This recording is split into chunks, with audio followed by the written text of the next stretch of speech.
sumuko ang puso ko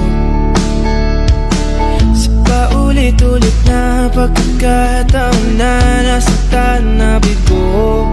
Mukhang delikado na naman ako. Bakit ba kinikilig na naman ako? Pero ngayon ay parang kakaiba.